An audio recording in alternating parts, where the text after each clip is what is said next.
Isaiah 53, 1 through 5. Who hath believed our report? And to whom is the arm of the Lord revealed? For he shall grow up before him as a tender plant, and as root out of a dry ground. He hath no form, nor comeliness. And when we shall see him, there is no beauty that we should desire him. He is despised and rejected of men, a man of sorrows and acquainted with grief. And we hid, as it were, our faces from him. He was despised, and we esteemed him not.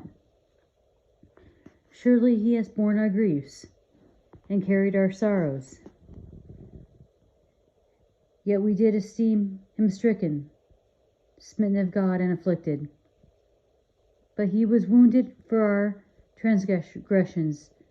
He was bruised for our iniquities. The chastisement of our peace was upon him, and with his stripes we were healed. In these verses we see the personal Messiah, the Son of God, who alone can atone for sin. His message is rejected, verse 1. His person is refused, verse 2. And his mission is misunderstood, verse 3. Nevertheless, his vicarious suffering provides atonement for our sins. And though he suffers death and burial, he will ultimately be exalted.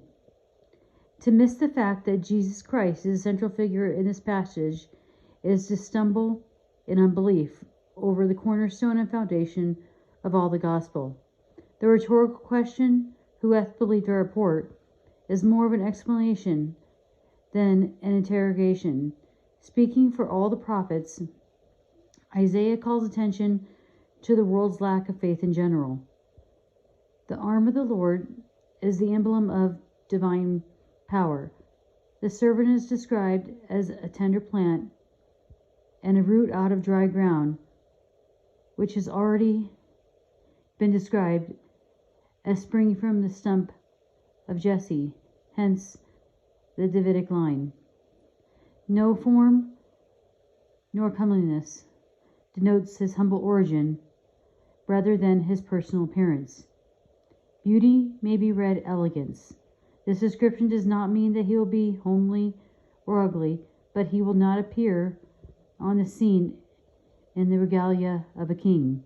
He will come as one who is common. Nothing could describe better the humble appearance of Jesus as a common rabbi. To provide a detailed description of his suffering, the prophet uses a series of verbs with an assumed subject, the servant, despised and rejected of men. He is further described as a man of sorrows and acquainted with grief. Because of his severe personal suffering, we hid as if it were our faces from him. The description of Christ's suffering in the New Testament Gospels clearly indicates the severity of his physical suffering, the agony in the garden, his battered face, the severe scourging, and the torture of the crucifixion itself. His substitutionary atonement is clearly taught. He has borne our griefs.